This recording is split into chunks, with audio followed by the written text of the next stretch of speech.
All right. Thank you very much. My clock says it is 7:01, so we will call the meeting to order at 7:01. The first item on the agenda is the Pledge of Allegiance. If you'd like to join me for the pledge, please. I pledge allegiance to the flag of the United States of America and to the republic for which it stands, one nation, under God, indivisible, with liberty and justice for all.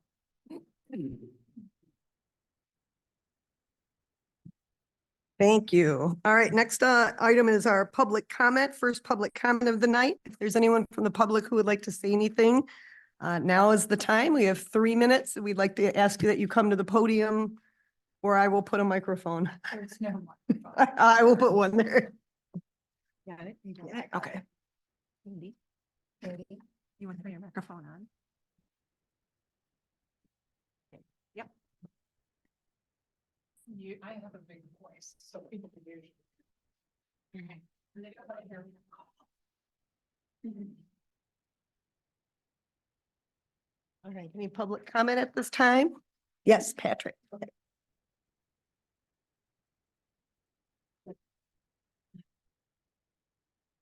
Hi, Patrick Ziske, resident.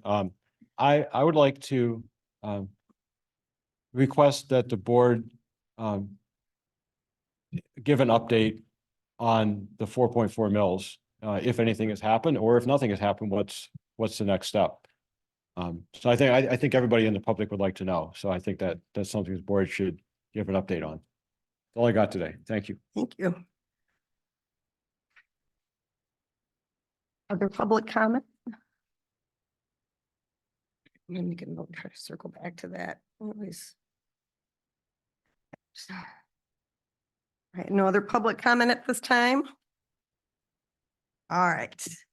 I'm gonna hop up and turn off the microphone here. I'll ask you next time. And the next order on the agenda is Susan Lackey, our representative on the library, Chelsea District Library Board is here to talk about the library and give us an update. Thank you. You. I wanted to update on our last strategic plan, which was amazingly fortuitous, and we're going to look absolutely brilliant when I tell you what our major focuses were. And on our upcoming strategic plan, because that's just, I think maybe to pick you up a little. Yeah, particularly for the people on Zoom. Thank you, because no one has ever told me that I needed a microphone to amplify myself before. This is our 25th anniversary this year as a district library. So looking forward is as important as looking back. And so you'll see that in what I'm going to go through. I also want to recognize Wendy Reinhardt, who is the at-large, one of the 2 at-large members to the library board, and who is also a Sylvan Township resident. Yeah, let's make sure that I know what I'm doing. I don't seem to know what I'm doing. I don't know why I'm not going. I don't know why I'm not advancing. Yep, there we go. The problem is I'm trying to do this without my glasses on. And the rear. They're far away, but up close you need to. Huh. Okay. There we go. Who is the library? There's a lot of stuff up here. The one thing I'm going to say is that we serve effectively the Chelsea School District, plus or minus a little bit. That's 16,000 residents. And I want you to keep that in mind when you think about all the things that the library does, because I think that we definitely, as a library, punch above our weight for the size of our community. And we're supported by a 1.9 mil 10-year operating millage. Y'all might remember approving 2 mills. You did. Headley is our friend. Or at least he exists. Our strategic plan is informed by a whole series of values, and those values are developed from both our history as a public library and our position in the Chelsea community. Those things you see are very important: equal and uncensored access, high quality resources, a safe and secure environment for all our visitors, privacy and confidentiality, fiscal integrity and accountability, which is something I feel really strongly about, the free exchange of ideas, inclusion and respect, ethical and professional standards, and superior customer service. And I think that nobody who has ever walked through the front door of that building will question that we certainly hold that last value close and achieve it. In 2020, in March of 2020, we adopted a strategic plan. And the theme of that strategic plan was facilitating access. And this is one of the reasons that I think we sound absolutely brilliant. Because one of the things we were talking about at the time was not just physical access to the library, making it more available through things like Mobi, but also remote access, which came in really handy about 3 days after we adopted the strategic plan. And I would like to say that we were that prescient. We probably were not. Physical access really was the highlight of our strategic plan that ended up lasting through 2023 rather than 2022 because of the pandemic.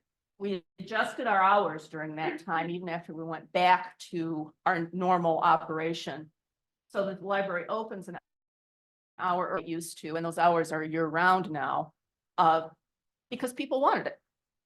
People were standing there at 10 o'clock in the morning, kind of clawing at the door to get in. And I think they probably still do at 9 o'clock too, but it gives them more time to use the facilities. We went to curbside delivery all throughout 20 and 21.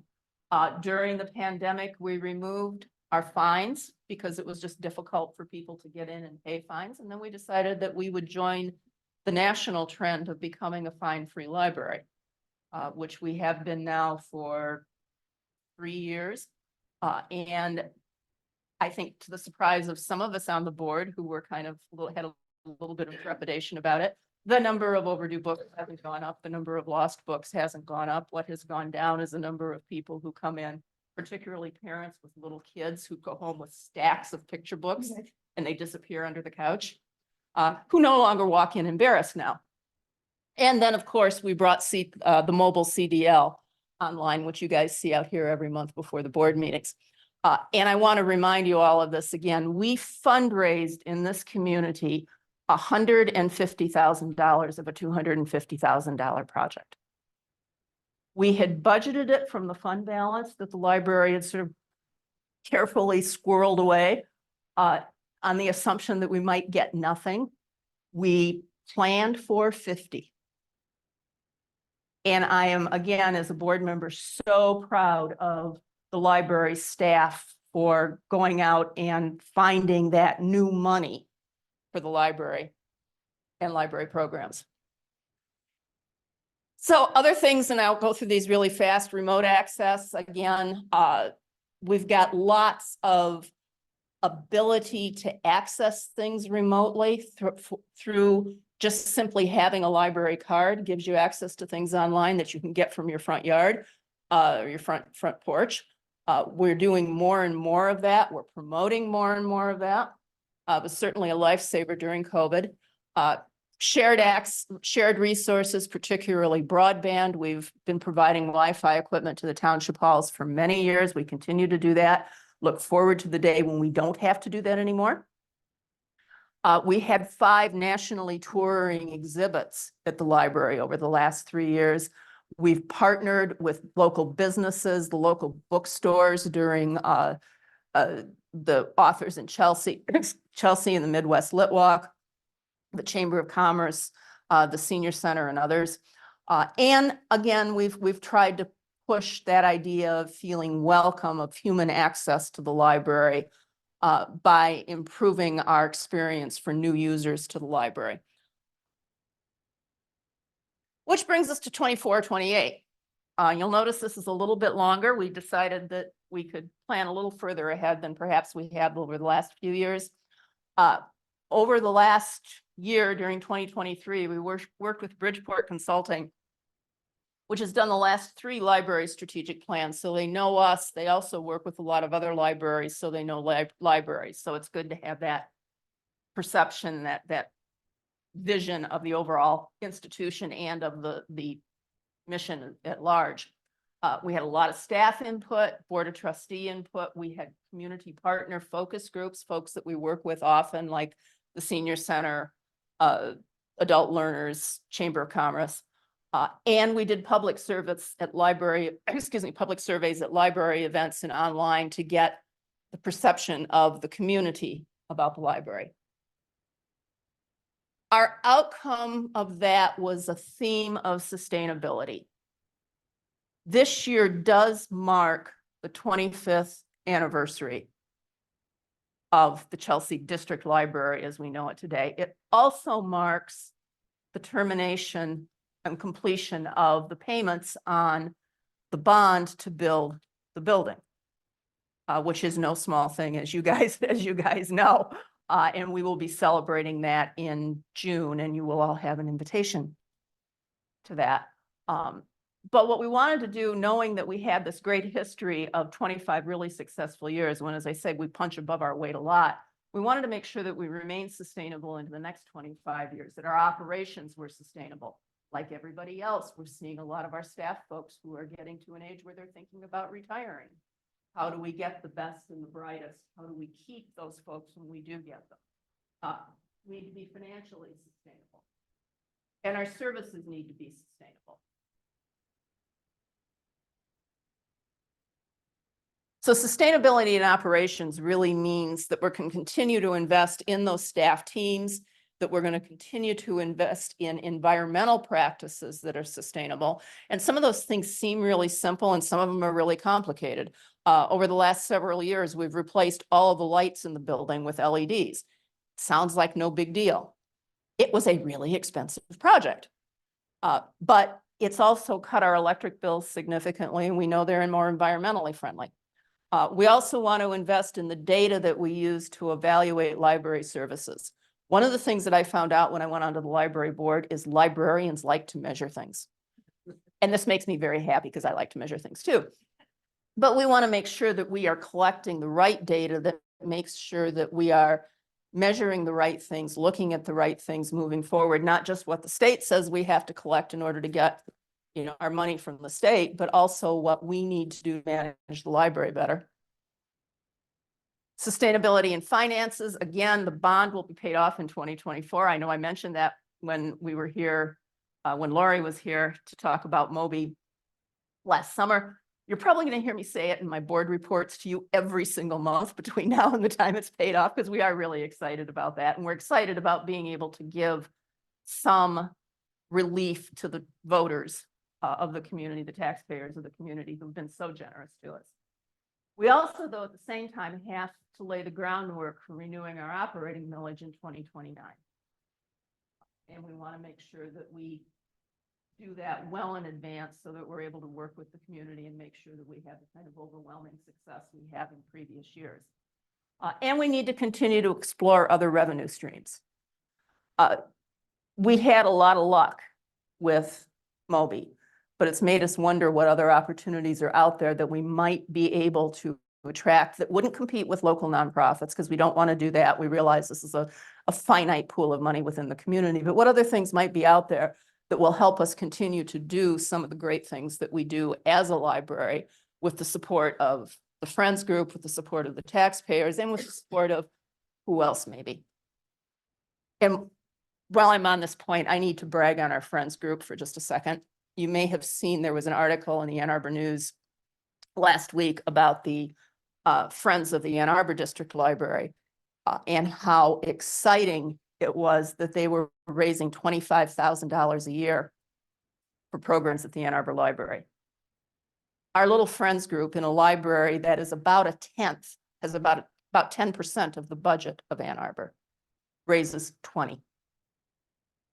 So when you go down there and buy a $5 bag of books, you're doing really good work. Sustainability and services. We want to continue to invest in the kind of programming that brings diverse opinions into the library. We want to support community members in finding and validating information. And that's just a fancy way of saying that there's a whole lot of stuff we all know is out there that is not necessarily based in fact. And as AI begins to come on board, we don't know how much more of that we're going to see. We want to not tell people what they should or shouldn't believe. We want to give people the tools to make a judgment. So when they see things, they're not going, oh, it's on the internet, so it must be A, true, or B, not true, depending on your particular bias. So we want to come to this from a way that helps people learn. And who better to do that than librarians? And they've been doing that for centuries. And we want to continue to work to connect resources and programming to the people who use them. And that means through Moby, it means through the internet and online services. It means through face-to-face in the library and using librarians the way we have always used librarians to help us find things. So in conclusion, we're going to work on optimizing services, operations, and finances so that we can position the Chelsea District Library for the kind of long-term sustainability and success that this community deserves and that we know the library can provide. So thank you. Thank you. I would answer any questions that anyone has. And if I can't answer them, Wendy can.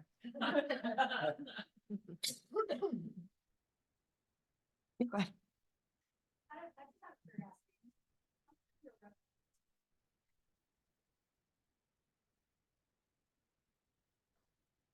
Yeah.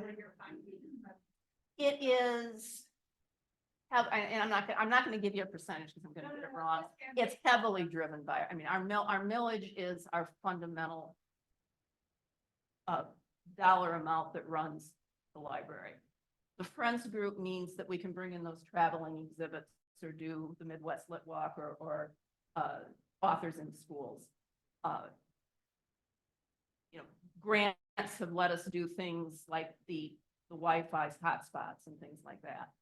So it's the enhancement stuff. The millage funds those folks who check out your books and help you find stuff. The basic functions. The reason I ask is because as you look at your 5-year plan or your 10-year plan, you know, are you looking at how, you know, those other revenue streams can potentially grow to then then offset and or not even offset the millages, but really, you know, expand, you know, other opportunities from within the library. Yeah. Is that part of The staff has been really, really good about that. And as I say, I think the experience with Moby gave us a lot of confidence that there are opportunities out there. One of the things we've always talked about is not wanting to go kind of hat in hand to the same people that Faith in Action and everybody else in town goes to, because it is a small community and there are limited numbers of dollars. But what can we do to expand that? And that's one of the things that we're spending more energy in looking at. Did you go outside of, like Washtenaw County or? I think we would, I mean, and then the question is, well, who wants to fund something in Washtenaw County? You know, it's got to be like a library related funding source. And one of the examples is, and this was tied to their moving into Chelsea, but we got a substantial T-Mobile for the technology that's on Moby. Something that we would have had to have done anyway, something that they would not have given, because that's what they do. They give technology grants, so probably nobody else would have used a grant of that size. So that's what we try to do. Yeah. Where you can get grants, Right. I spent a large portion of my professional life on that area. And the millage you're talking about, that's the one at the beginning, the operating, that's 1.9 Correct. mils. Okay. Correct. And then the other one for the bond for the building, which is yay, Yay, done. just about paid. Okay, very good. We'll make the last payment in May and burn the mortgage in June. And that's when we'll all be invited. Actual mortgage burning, I don't know whether that's going Right. to happen or not, but All right. Any other questions from the board or yeah? Okay.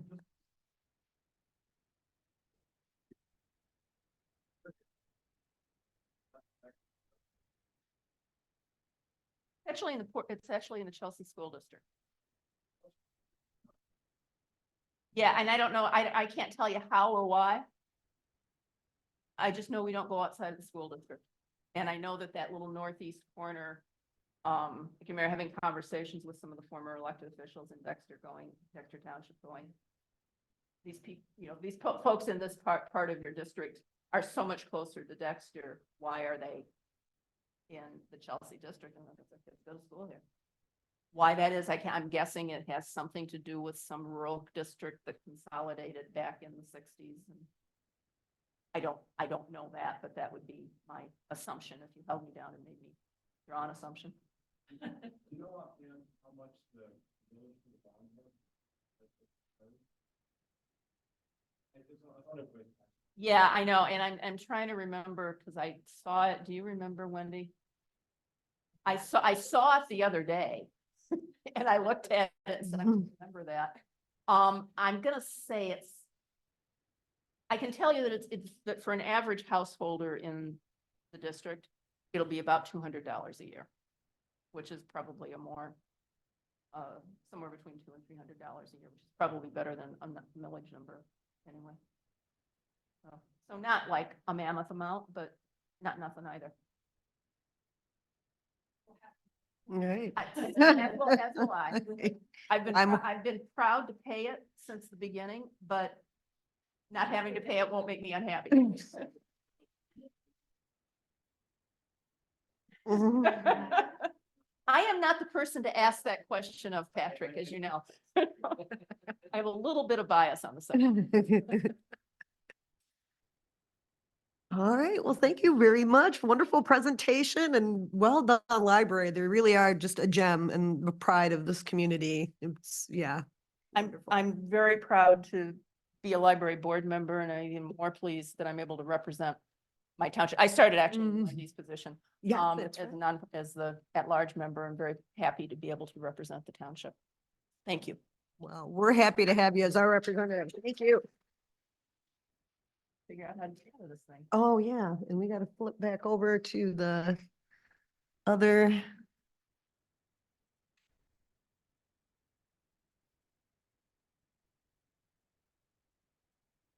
All right. Okay. All right, very good. Thank you very much. The next items on the agenda is the consent agenda, which contains a whole boatload of minutes, presentation of bills, correspondence, and reports. Is there a motion to approve the consent agenda? So moved. I'll second. Thank you. Motion from Sandy, support from Kurt. As a matter of discussion, I would like to maybe just pull out the March 5th meeting minutes. I know Rod had, some, I think he emailed us Monday and had some requested changes. One, there's special and regular. Well, it was the one that Rod wrote us about. I mean, I was on it, but it was, I think it was a special. is Rod, is he available? He's, Special. He mailed about the special ones. it was the daytime one when we were here where we had the disruption of the, right, right. It was the special one. And so, I mean, Rod is muted right now, but I think we were all the board members were on the email. I can speak on his behalf. That we felt, he felt it was important that the minutes reflect, that there was a disruption in the meeting. Is Rod able to unmute himself or no? He should be able to. I can unmute myself, but technically I'm not supposed to be able to participate. Okay, very good. Well, I'll just say then, I mean, on your behalf, you sent the email, and that you wanted to have reflected in the special meeting minutes from the 5th, that there is a, disruption.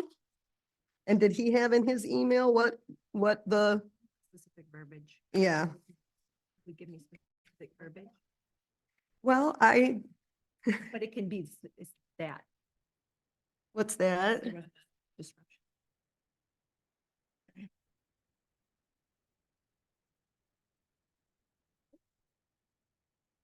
I think Sandy's looking to just pull up Rod's email.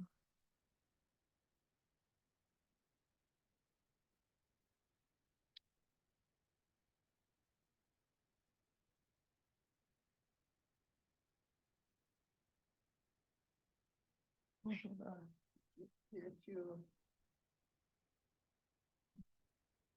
mean, if he had, Hang on, okay. Almost there. No, don't worry about it. That's fine. I don't want to rush anybody. Okay, in the email that Rod sent to all of us on Monday, or no, March 31st. He says there are a couple of comments I would like to get changed in the March 5th minutes. I want to see the Cooper's outburst and Supervisor Kennedy's attempt to quiet him and his threat about calling the police documented. All right. That's it. Okay. Well, it sounds like it's Rod who's moving this and he emailed all of us. So if I am representing Rod, which I would rather not do. Okay. Thank you. I mean, I think you could put in what he's got there or, I mean, he wrote to them and there was an opportunity to clarify that. And he's not here tonight. Mhm. So it's difficult for me. I mean, Would you prefer then that they just be added to these minutes, that verbiage? no, and again, it's Rod. He wrote a few days ago and said, I would like to make sure that the March 5th special meeting minutes reflect this. One more time, Sandy, so I can write it. You had the email, don't The you? March 5th minutes, I want to see Cooper's outburst and Supervisor Kennedy's attempt to quiet him and his threat about calling the police documented. So do we have to have these minutes approved today? Apparently, and we've been through this before. If we don't, they're approved today no matter what. And so our opportunity to make changes are kind of before this time. So it's difficult when we get the minutes Thursday, Friday. This time we got them Sunday. There's, 17 pages of minutes to review. It's difficult. I think it's fair for us to say, legally the minutes are due to the public 8 days after a meeting. I think that the board should receive them. If they're going to be so lengthy and need a lot of attention, we should be receiving them within that time period so that we have an opportunity to make changes. All right, so I have that from Sandy. Okay, anything else? So can we add his, I'll add it. okay. And then at some future point, if he determines that we didn't get it correct, can he do an addendum to the minutes? He would just add it to the next meeting minutes to Okay. reflect that. Okay. The minutes. Okay, got it. All right. And it's concerning to me that that was not put into the minutes. I don't know if it's an appropriate time to discuss that now or if It's I in there should now. discuss it. Understood. But failing that, it wouldn't have been, and that was a pretty big disruption. And people from the public that were here at that meeting spoke to me about it after the meeting. And I know, Sandy, you were absent at that meeting, so you didn't see the degree to which it was. But people came up to me and spoke to me about it. So they saw it and noticed it was a big part of the meeting. The fact that it wasn't included in the minutes is a little upsetting to me. It feels like it's attempting to diminish things that happened during the board meetings. Well, Kathy, two things. One, I'm attempting to shorten these minutes more and more and more as requested. And there have been multiple board meetings where residents have spoken out during the business portion of the meeting. And I don't think we've been consistent in the way that we have approached those disruptions. So what I've done is just taken all of that out. If you look back at meetings over these last months, you won't see any of those disruptions. So it's in or out. Well, I think that they need to be included. And when it's Mr. Lesser standing in the doorway asking a question that's a yes or no, is a different situation where someone's disrupting and I'm saying public comments over, they continue. I think I'd had to do it 2 or 3 times in these meetings. And I think there's a clear distinction there to be made between someone who says, hey, I know it's not my time, but blah, blah, blah, and someone who is attempting, it's a misdemeanor to disrupt a lawfully assembled meeting. So if we don't document that, that's part of our duty to document what happens in the meetings. So I think that those things can be, and frankly should be. The other thing is, I think the board should be concerned about the decorum of these meetings. I mean, people don't have to like us personally, but we have to respect the decorum we have in these meetings, the business portions of the meetings. And it's incumbent upon me as the chairperson or running this meeting to do that. I think it's also incumbent upon board members to say, hey, we have to preserve this. We have to stop. This is not a place to blurt out. Somebody might not like me, but they have to respect the seat that I'm holding right now. And the fact that we have to have a certain way that we do meetings.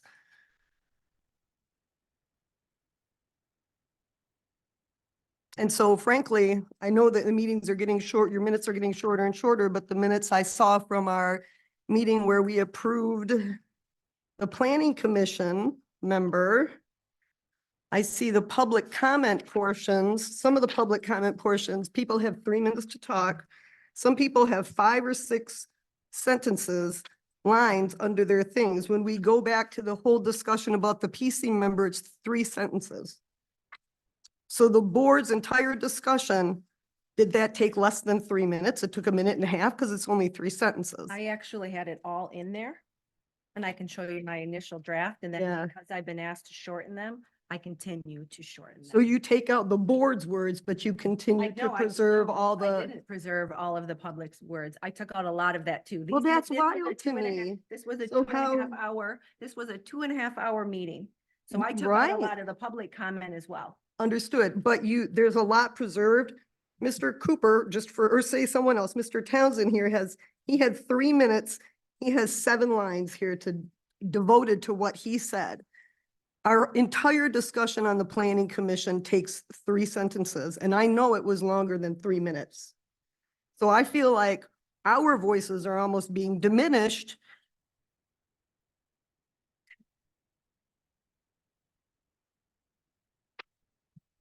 And I think now that we have our minutes online, I'm not sure we need to have such lengthy minutes as we've discussed in the past too. So, but that can be an agenda item. We can bring that back.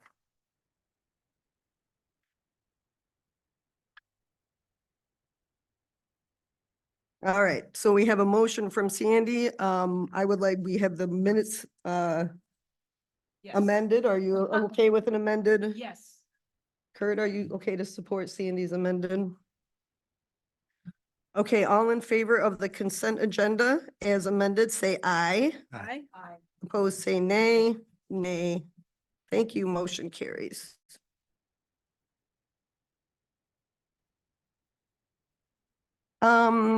Next we have the approval of the regular agenda. I know Amanda, you had an item to add to correct an error on our resolution for trustee salary. Yep. So we'd like to add that. I would like to add the salary, staff salary, memorializing the staff salaries. And I would also like to add the late coming request from Wave for a letter of support. So I'd like to add those 3 things. I'd also like to ask if we could move the zoning map amendment to the top. And then add those 3 items at the end. Mr. Pacheco is zooming in tonight, and if we can take care of that item first, then he can go. I'll move to approve the regular agenda as amended. All right, thank you, Kurt. I will support that. All right, great. Thanks, Amanda. Motion by Kurt, support from Amanda. Is there any discussion on the agenda? All right, all in favor, say aye. Aye. Opposed, say nay. All right, thank you. Motion carries. All right, then we're going to skip to the first item will be the zoning map amendment at 20490 M52. I don't know if someone can unmute Scott Pacheco, if Rod can.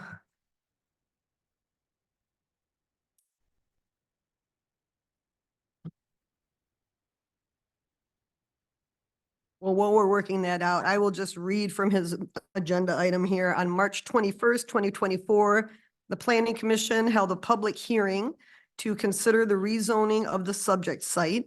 At this meeting, the planning commission recommended the township board approve the zoning map amendment to rezone the property at 20490 M52 from local commercial to general commercial. Township board should review the staff and attachment. And we have draft minutes from the planning commission. Hi, Scott. I was just reading from your agenda item here. Hi, can you hear me? Can you hear me? Yep. All right. I think I have, I gotta do some work here on my sound. All right, let me see if I can hear you. All right. Can you hear me? I can, but you're really low, so I'm going to try to turn my volume up here. Okay. Because I'm trying to use you on my phone so I can use my computer to Okay. review the staff report, so. Okay. I'll get close to my microphone. Maybe that will help. All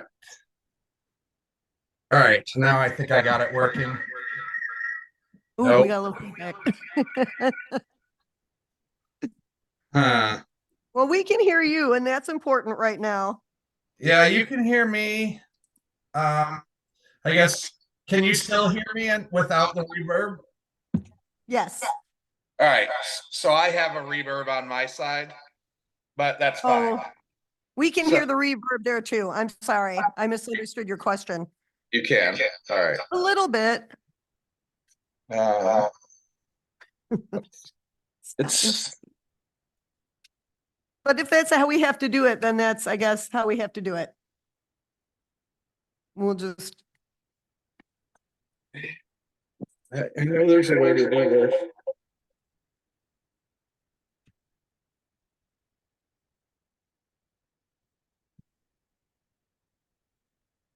Hello? hello, can you hear me? Yeah, I can hear you. Do you have any Okay. reverb now? No, it sounds good now. Excellent. All right. Okay. so I should turn it out. So, all right, so let's go. So we're on the zoning map amendment for the property at 20490 M52. So you all received my memo to the township board.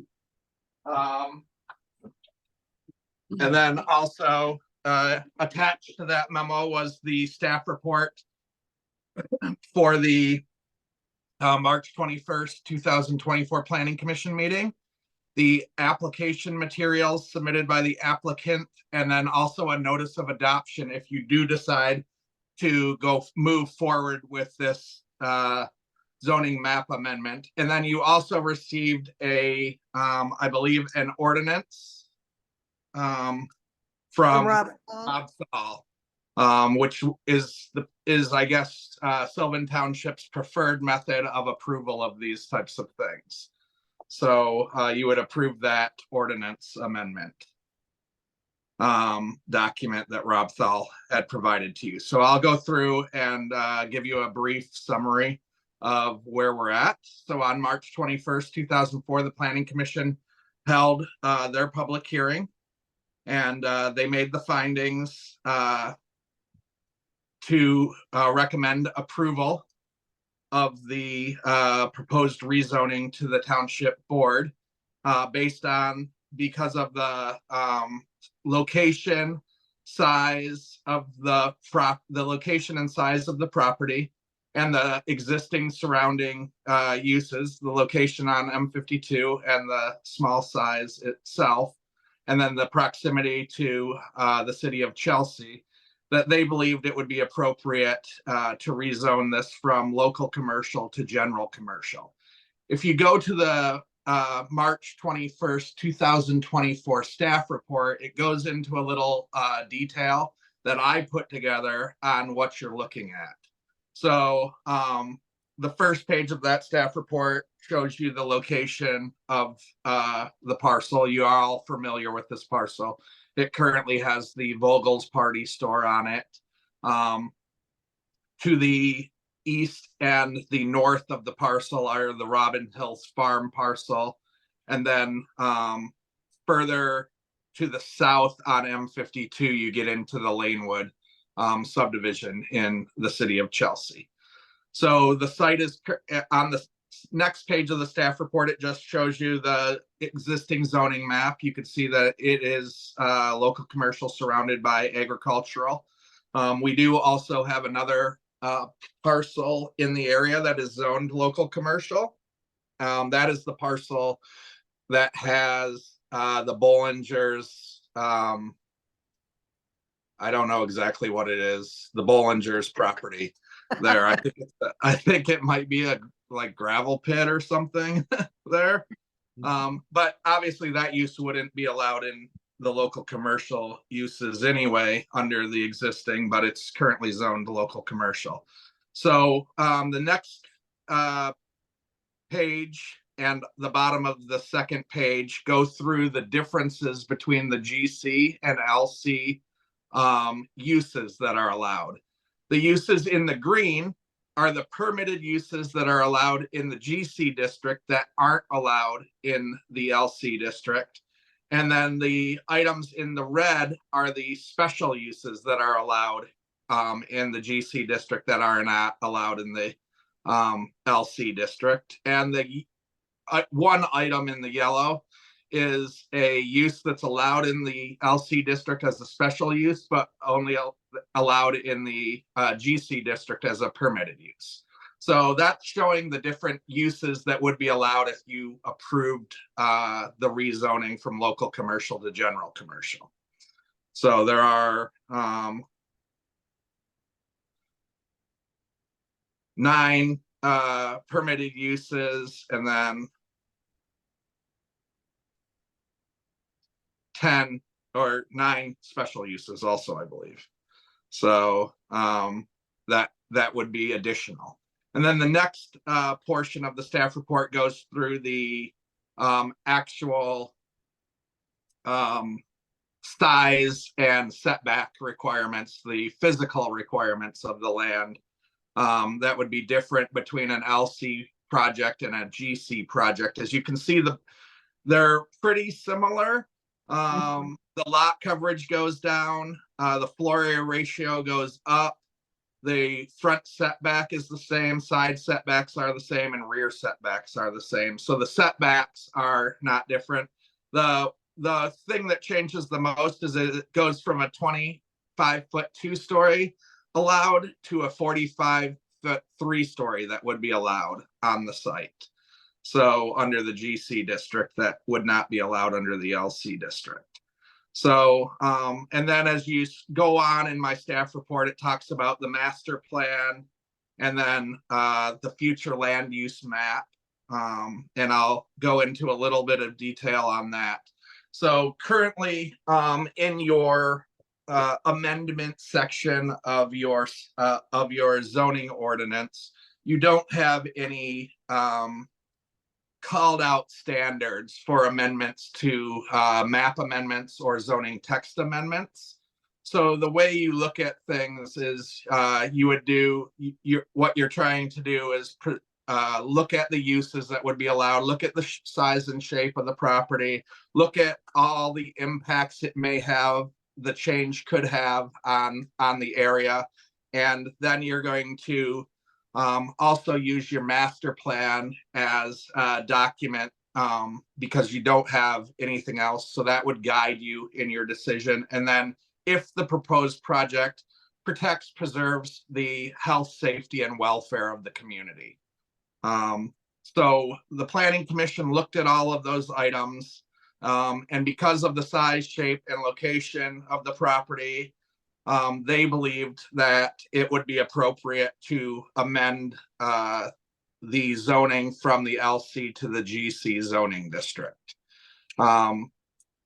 If you do decide to do that, I would suggest in your new master plan update that you're doing currently, you would want to change the future land use designation of that parcel from your future land use designation of that parcel from local commercial to whatever your higher commercial designation is. which I don't know if you have one currently in your zoning, in your future land use map. So I'm guessing everything else must be zoned mixed use. The rest of your commercial areas. So not zoned, I mean future land use designation. I would have to look at that because I'm just looking at the on page, let's see what page this is, page 6 of my staff report. It shows you the future land use map and the future land use designations, and you can see it has local commercial on this parcel, but we know that you have other parcels that are zoned highway commercial and general commercial. So I'm imagining the mixed use designation as the future land use designation of those parcels. Those two, okay. All right. So again, what you're tasked with tonight is to look at this, take the planning commission's recommendation, look at all of the data that has been submitted by the applicant, and then also in my staff report. There were also two, at the March 21st meeting, there were two speakers that spoke on the project. One was in support. The other didn't state if he was in support or not in support. All that was stated was that he would look at the setbacks and those types of things on the property. And he made the statement that it didn't look like, because of the setbacks, that a large development could go on the property regardless of if it was GC or LC, because of the wetland area that's on the site or the setbacks from the highway that would be required. So that's all that person stated. So again, you take the recommendation into consideration, but the determination is your determination to make. Wonderful. Thank you, Scott. I know in the past when we've had rezoning, Attorney Thal will send us the document. It has 10 things on it, I think, for us to consider. Planning Commission recommendation is one. He didn't send us one this time, but I know it's, is it congruous with the area? Will it diminish any neighboring values property, I think are things also that we could consider. Document from Fall, and all those items that he stated were discussed in Already my discussed. Perfect. Yep. He sent it to me. He sent that document because I guess he had sent it to you guys in the past. Right. But by the time he had sent that to me, it was a day before the meeting. So I didn't write it to his standards that he has in that document. But I did go through my staff report, and all of those standards are addressed in my staff report. We are not surprised. Thank you, Scott. All right. So this is really informational. I appreciate the staff report. I like seeing the color-coded uses things so we can see, what would be allowed. And it does look like there's, allowed uses would be, furniture store, appliance store, supermarket. But it is an interesting property, and the setbacks, I'm interested to hear that perhaps the setbacks are such, and the size of the lot is such that it wouldn't allow for a big, box store or something that people might not want, like the speaker at the Planning Commission. So Scott, is the property 3 acres or just over 1? The property is 3.3 acres, but the portion that is outside of the, if I'm sure you guys have all been to that site, it drops off into the back. I don't know what's outside of that wetland. There was talk that it was a 1 acre area that could be built on. That was mentioned several times during the planning commission meeting, Oh, that behind this, that it's a small site. Yeah. Because it's kind of an island because there's a wetland behind it. mm, And I think that that's important, that the site is small, so it would limit some of these uses that would be allowed. Right. right. And the other uses that are in red here, the special uses, then those are subjective, so Mhm. that would, there'd be a lot more leverage the planning commission would utilize. Right, so these items in red here would be a special use, those things if they wanted to come in and say, does it's the sale of used cars, they would come back in front of the planning commission and say, we would like a special use, and then that could be up or down at that time. Is that correct, Scott? Okay. Correct. Sure. There All are, right, discretionary standards for special use permits. The permitted uses would be allowed, by right with Mhm. with a site plan as if it triggered a site plan review. right, okay. I just wanted to make sure that everybody knew that if these red ones would be coming back before us or before the planning commission, But I think probably the us as key is well. that the special uses are discretionary. Right, exactly. Really And important. that's right. And I would like the people to know that too. So then they would know, those items in red, if you don't know what discretionary, not that those items would be coming back in front of somebody. Mhm. Oh yeah, I agree. I like that. Well, and Sandy, I attended that planning commission meeting as well, and I agree. I mean, when you looked at the size, the shape, the location was, I know what you discussed, and then the proposed uses that we're seeing here in Scott's report. I can understand why you approved, or you approved, It's limiting. limiting, right? Or made a recommendation to approve it. Right. Yeah, I can't see it. It doesn't seem like this rezoning would a change or affect any neighboring properties, diminish anyone in value. It feels like it's probably consistent. Might need to revisit Bollinger's at one point and see what is happening there, but it seems consistent with the area. So I feel comfortable with that.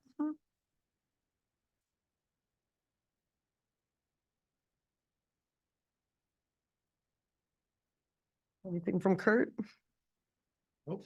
No question or anything of things? All right.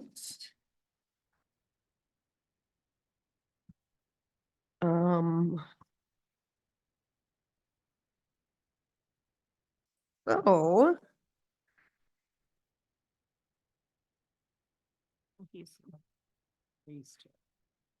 what's that? Oh, yeah. Perfect. I think I was just looking at the, yes, if you wanna do that, you can, or I will. Of those, did you see? Oh, yeah. Oh, yeah, ours is here. All right, well, there's no further discussion. I will make a motion. I will make a motion to approve the proposed zoning map amendment, rezoning the property at 20490 M52 from local commercial to general commercial. This motion is based on discussion held tonight at tonight's meeting and at the March 21, 2024 Planning Commission meeting, as well as information presented in the Planning Commission staff report. While it's acknowledged that the rezoning does not fully align with the current future land use map designation for the site, it's noted that changes in the area's character have occurred since the approval of the 2017 master plan. Additionally, the proposal aligns with certain goals and objectives outlined in the master plan. The location and the size of the lot are deemed suitable for additional uses permitted in the GC district. And it is determined that the proposed rezoning would not significantly impact the public health, safety, or welfare of the community. Long Support. motion.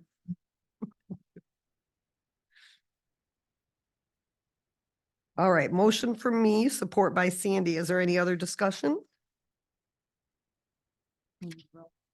Yes, please. Sandy, Yes. Kathy, Yes. Amanda, yes, Kurt, Yes. All right, thank you very much. Motion carries.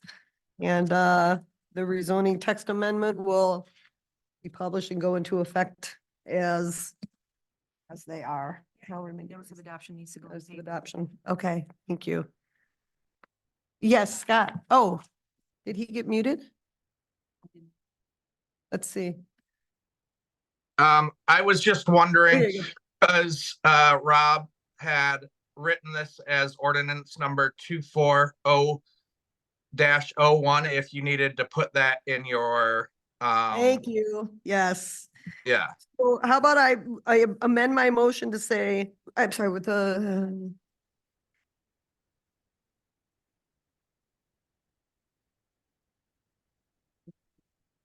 So I think you would just amend the motion to reference ordinance 24 actually, Amanda and I were just talking, I think this will be our second ordinance of the year, so I think it'll be 2402. But Okay. yes, I will amend my motion to say that I motion to approve ordinance number 24-02, the proposed zoning map amendment, et cetera. Okay, are you okay with the friendly amendment? Yes. Okay, and everyone good with that? Should we take another roll call vote or is everyone okay with the, okay, all right, Sandy? Yes. Kathy? yes, Amanda, yes. Kurt? Yes. okay, good, thank you. All right, thank you, Scott, for that. We want to make sure we get it on record as an ordinance, so thank you. Thank you. I'll be leaving now, right? Or do you need me for something else tonight? Aye. No, you can go ahead and go and enjoy the evening. All right. Thank you so much. All right. All right, that matter is settled. The next matter then is, we'll just start at the top of the new business, the consideration of the Grau shared driveway application.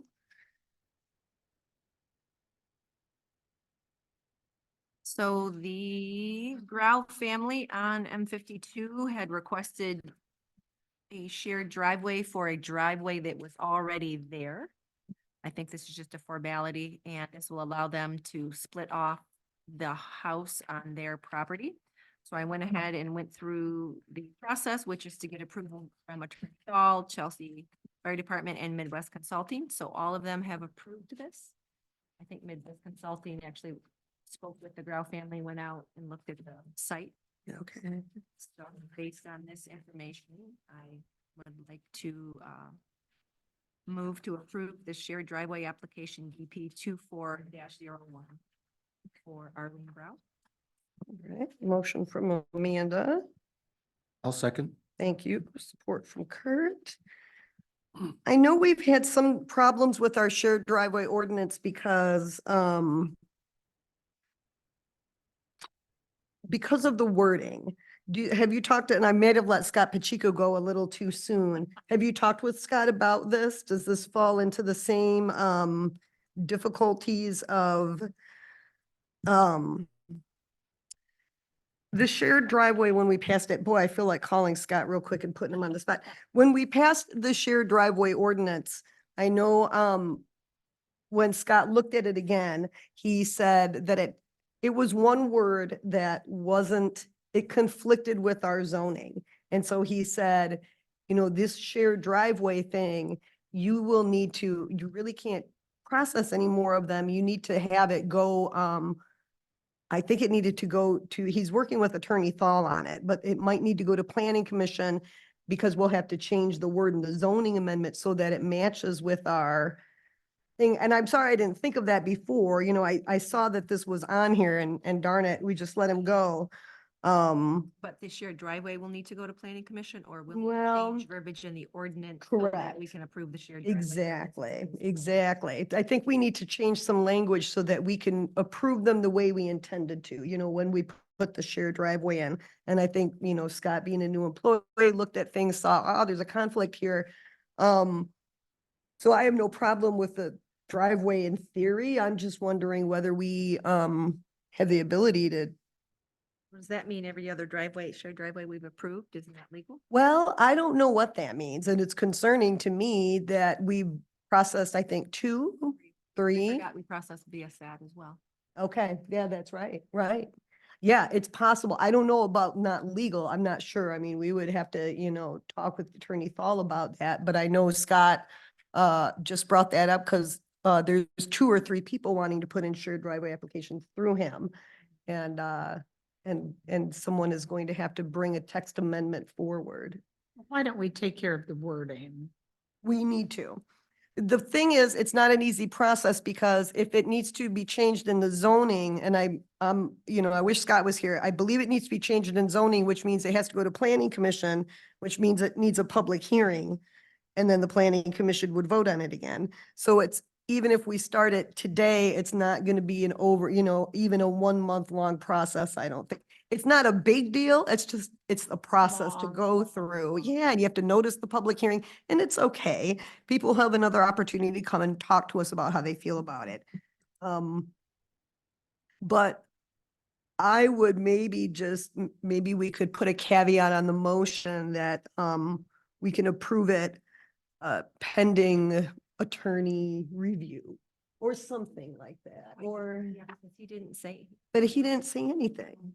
Is it because this was like grandfathered in? Do I remember some sort of because it was an old existing? Because didn't you say it was an existing? No, it was existing, absolutely. They're just, the driveway exists and they're wanting to split the property, split the home, off Uh-huh. of the bigger farm parcel that contains the barns. Uh-huh, So they just want to be able to share that driveway for the two parcels. yeah. They're waiting to split that parcel off once. the- And you heard from Attorney Thal, I don't see his stuff in here. No, but I I'm didn't, because I wasn't sure if I surprised. was supposed to put his stuff. Oh, If there was a- oh. communication from him. But he did, and I just wonder what the date of it was, because I'm kind of surprised that he didn't Yeah. say It wasn't that, something. it was very recent. He was Hmm. he was the last. Person to look at it. Sign off. Mm. I have qualms just because I know I have heard Scott tell other people who are wanting to have this driveway application, we have to wait until this process and, oh, are you kidding me? Did someone text Scott? Why? Did someone text Scott or is he a mind reader? Mind reader. Are you a mind reader? I did, Brad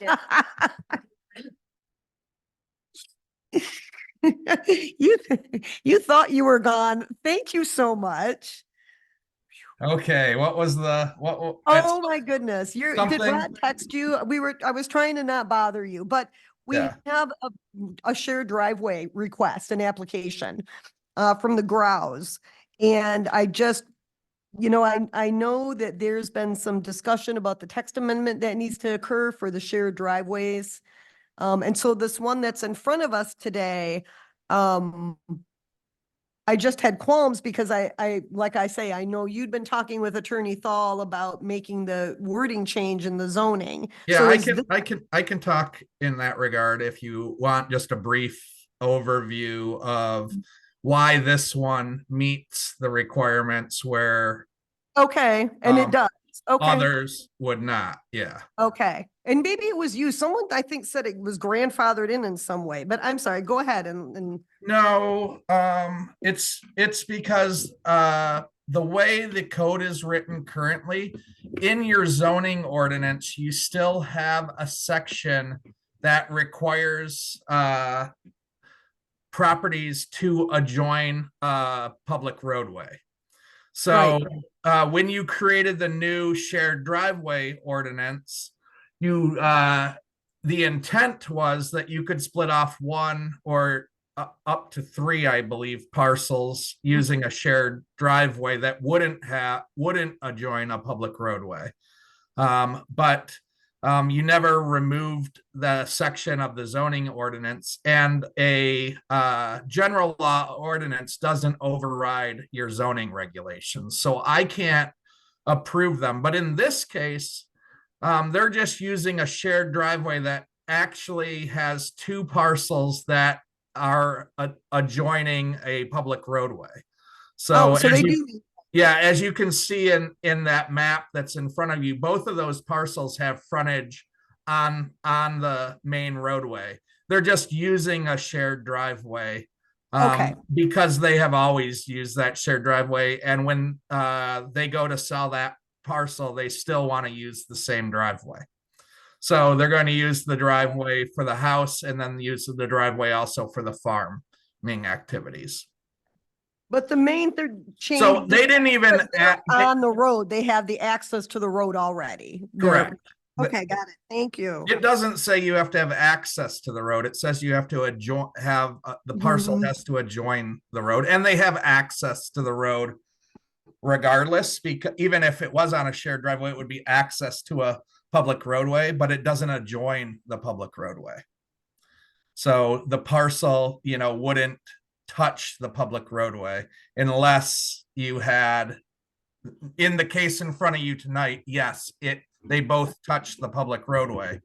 But if you had a parcel that was in back of another parcel and only had a shared driveway, it Right. wouldn't actually adjoin a public roadway. So when you created the ordinance, you created it as a police power ordinance under the development section or chapter 10 development. And you did not put that in the zoning ordinance. That's just a portion of your municipal code. And when that was put in, you didn't look at the zoning ordinance to see what other sections were already in place that would have to be removed because of that, if to meet that intent. So, but Right. again, the parcel that's in front of you tonight, the grouse, that meets all the zoning regulations. I reviewed that, and I think my document where I sign off that it meets all the zoning regulations is probably in that packet that's in front of you tonight. Okay. Okay, that would have been helpful. And then we wouldn't have had have you come back. I should have looked for that. All right, I'm gonna look real quick on the agenda before we let you go again. I don't think there's anything. It is a confusing item because it is very rare where you would have a shared driveway with two parcels that adjoin the public road. In this case, I think the owners are doing it because they still use the farm and they still use the house. So it's Yeah. more of it would rarely happen where you have a shared driveway where you could have two actual regular driveways. Right, right. Okay, great, thank you. Does the board have any more questions for Scott? Okay, thanks. Sorry, you're a gem. Thanks for logging back in. Okay. Excuse me. All right, that's very helpful. All right, so we had a motion from Amanda, support from Kurt to approve the shared driveway application. Any other discussion? All right, then we will take a voice vote. All in favor, say aye. Aye. Opposed, say nay. All right, thank you. Motion carries.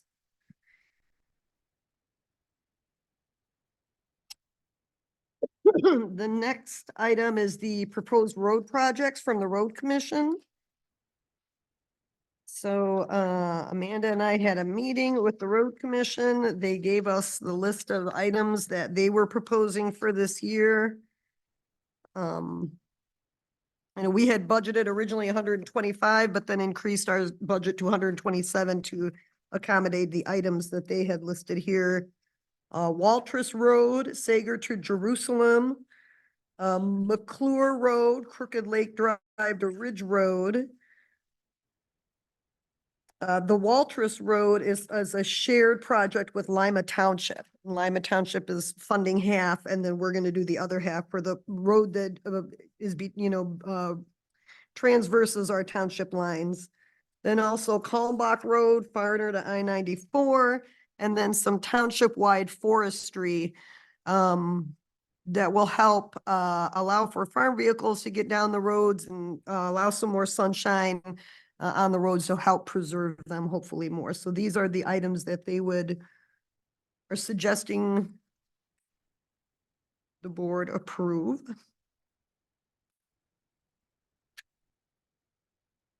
I will then move to approve the 2024 Washtenaw County Road Commission Agreement for Sylvan Township, authorizing both the supervisor and clerk to sign the agreement. I'll second. All right, great, thanks. Motion from Amanda, support from Kurt. Is there any discussion? All right, all in favor, say aye. Aye. Opposed, say nay. Okay, thank you. Motion carries. That's tomorrow. The next item is the updated employee policy manual. So this, I requested, I sent an email at the end of January requesting the front desk people to work on our policy books. Because I think some of the people that work here don't even know we have policy books. They're not very updated. People have various states. And then that didn't happen. What ended up happening was Susan reviewed our other document book, which is the employee policy manual. And so she went through and sort of highlighted things that she had questions about and brought it to me. And I said, these are things that the board, would obviously need to be determining. So I don't necessarily have, she brought these to me. The policy manual is woefully out of date. First thing under here, under personnel records, it says supervisor. We didn't know whether supervisor or clerk would be appropriate. I think we've been all over the place in the past. And we started, they were in the clerk's office. Then I think they were in the supervisor's office, then they were back in the clerk's office. So I think we just need to make sure that we have an understanding on where they should be. Personally, I think the clerk keeps the payroll documents folder and does, the payroll. I think if the supervisor is the HR person, then maybe personnel records make sense with the supervisor. But the clerk is the keeper of documents, so I can see where it would make sense there as well. Seen it in the MTA documents. I think it might have been the last magazine that we received, the Insights magazine. It talked about personnel records, that the clerk traditionally would take care of personnel records. I think it's in that, what I just Okay. gave you. When The it new talked about- it magazine talked that about came? We'll talk about reducing the duties of the clerk. And in there, Mhm. I think that name, that is a statutory duty of the personnel records. Okay, Being a statutory duty, because I think it okay, is like because that. I it's think it a is the keeper of documents, right? right. Then that would be. So do we want to leave then the personnel records will be maintained by the clerk? Whatever MTA said. Well, it was in the magazine. Then we can leave that in there. There's a lot of things in here with this. There's a whole application packages. There talks about employment reviews and references forms that no one can find here at the township. I think, what are we just looking at this? I mean, are Yeah. we supposed to do something? Because I don't want to do anything if there's no forms. Well, and I think that's right. I think this needs to be looked at. We can make some decisions about the highlighted things today, but I think you're right. I mean, and I think she found one of these forms today on her computer and sent it to me, so maybe they're actually there and I don't know. If we want to table this and have some time to think about it. Yeah, I would, suggest going to MTA and asking them. Because whatever is in our archives has got to be ancient. True. True. And I don't have full faith and confidence in them in the being the best that we can find to use ourselves. That's a very good point. All right. Well, why don't we table this? But I think if everyone can go through and kind of look, the highlighted areas again, and I will look as well. I was a little confused by the agenda item, what we were doing.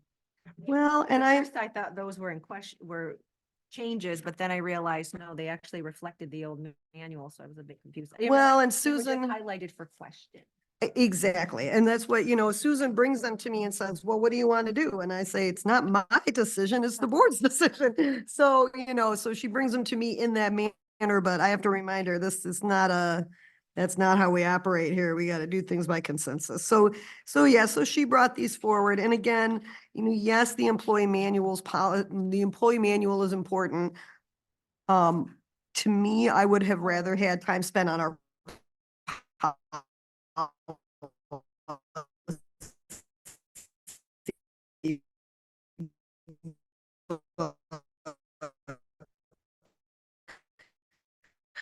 And what I intended this item to be, so. I'll make a motion that we table this and take some time to look at it and come forward with other recommendations. All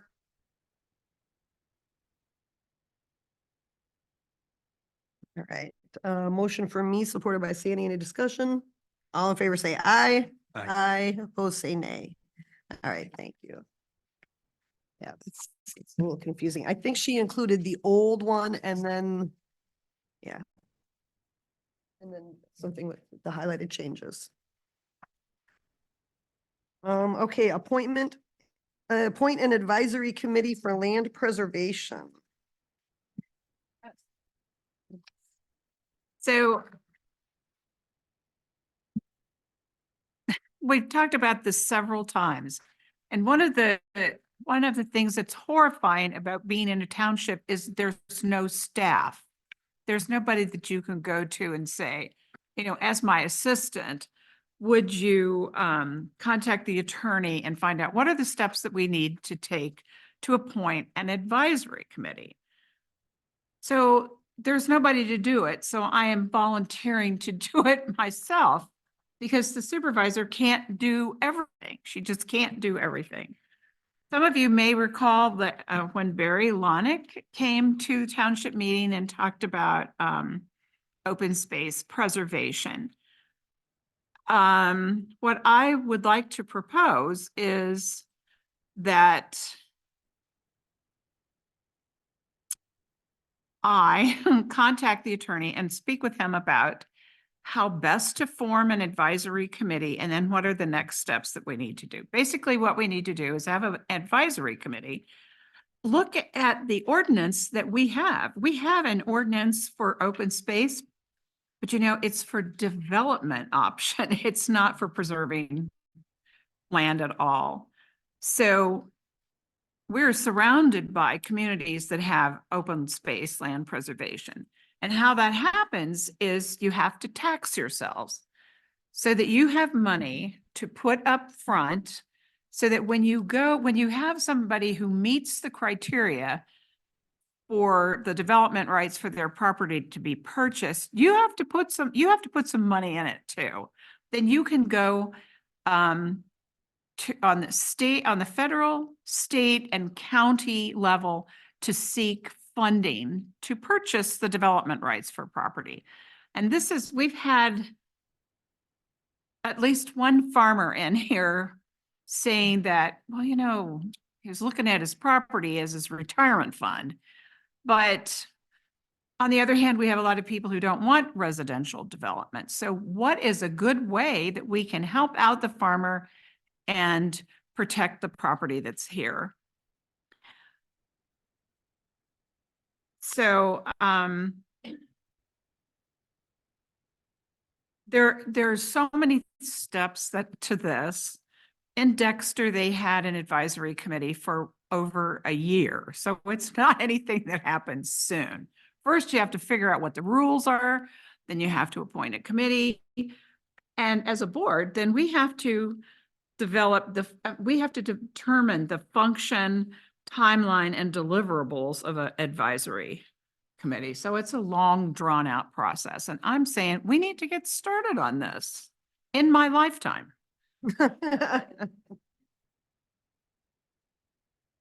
So Yes. I am proposing that we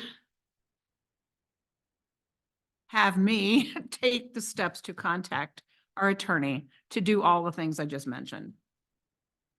I will support that. Is that a motion from you to, what's the, So if I'm looking at your agenda item, I would say we authorize trustee Schultz to contact the attorney to determine the best steps to create an advisory committee to review similar ordinances in our county to update our own? Yes. I don't have that, I don't think I have that agenda item form in my packet for some reason, so, but I do.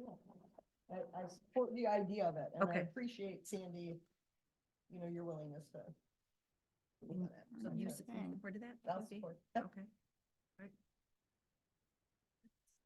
And so then I would just ask that you, if you could copy me on your emails. Oh, absolutely. Conversations, whatever, it's all good. But thank you for taking that on. There is always, we really have a lot of stuff going on in Sylvan Township. Any other discussion on that? All right, all in favor of the motion, say aye. Aye. Opposed, say nay. All right, thank you. Next, I think there's also a proposal from Sandy to return recycling to Sylvan Township, which we have talked about many times. 1,000 times at least. Yes. So this is another similar situation. So we had recycling here in Sylvan Township, and you may remember that the bins were on the corner of Pierce and Old 12.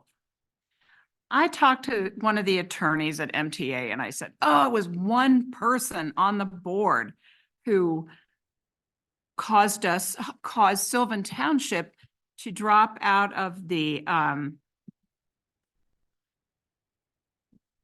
Western Washtenaw Recycling, and there's another word there, I can't remember, authority.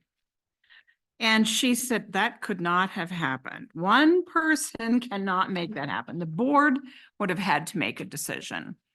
And I said, okay, because she's an attorney and I'm not.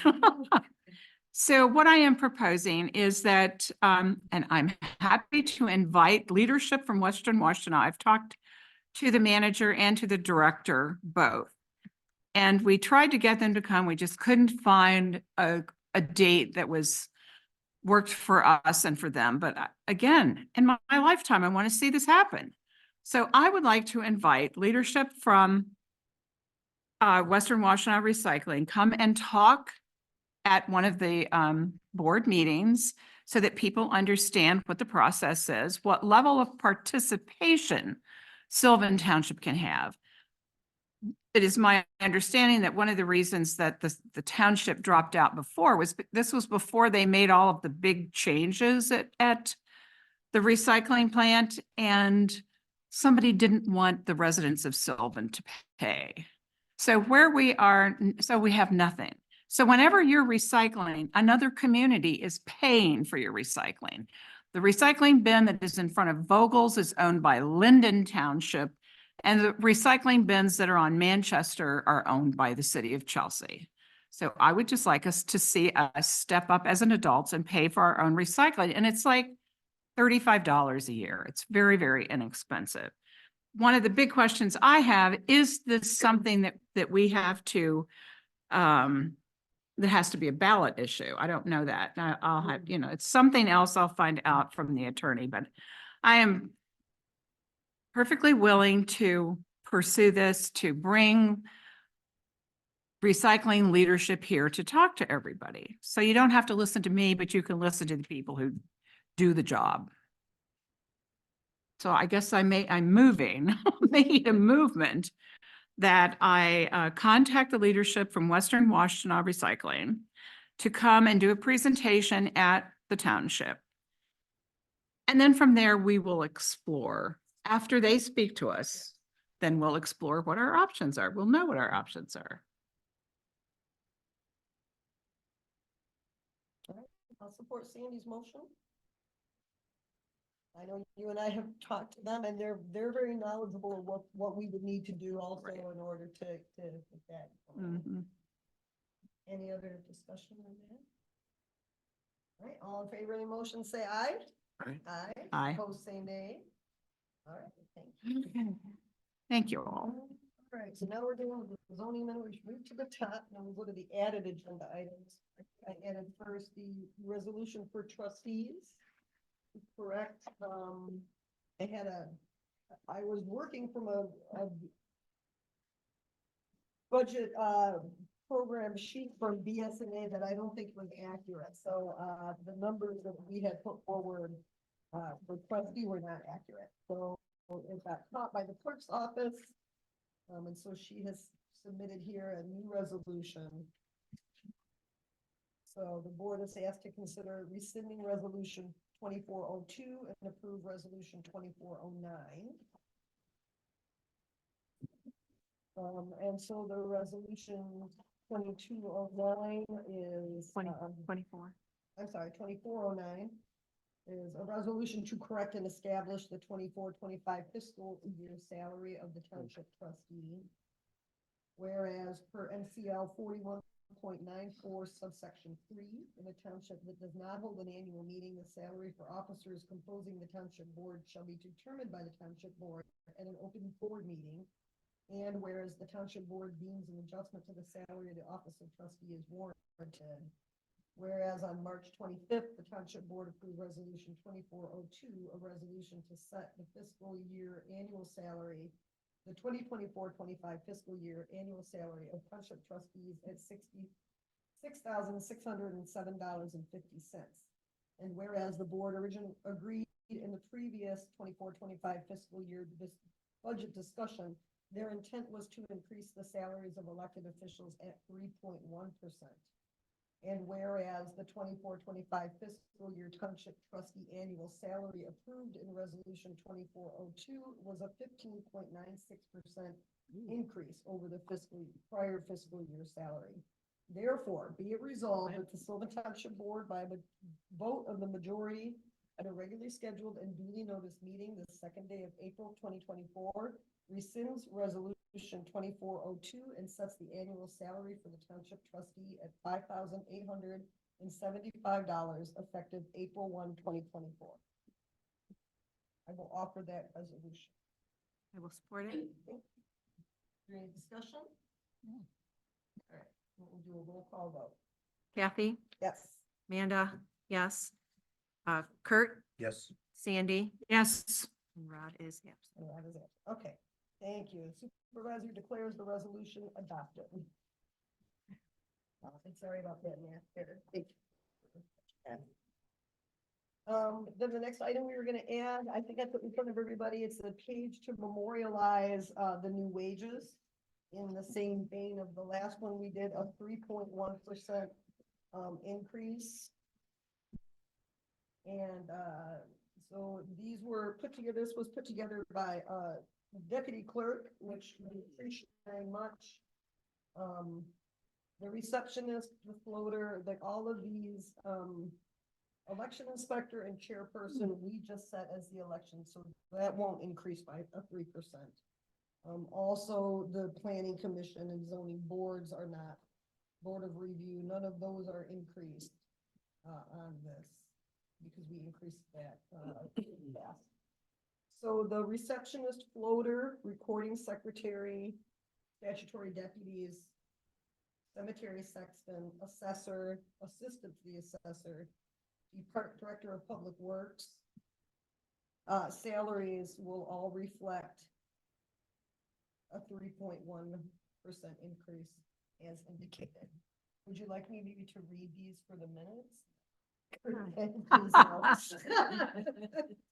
The resolution did amend. Okay, so I would just want to point out to everybody that those items are with the increase, the election workers, the zoning board of appeals, planning commission, board of review, do not have an increase. Neither does the zoning, administrator. We hired Scott recently, and I think we brought him in at the wage he's at. Because this was added late, this would not go in the normal board packet. So what I would like to do is I will just make sure that when we make the motion, I'll include this in the minutes. Yes. Because that if would I be say great. it's reflected in the board packet, it won't be, because this was added. Right.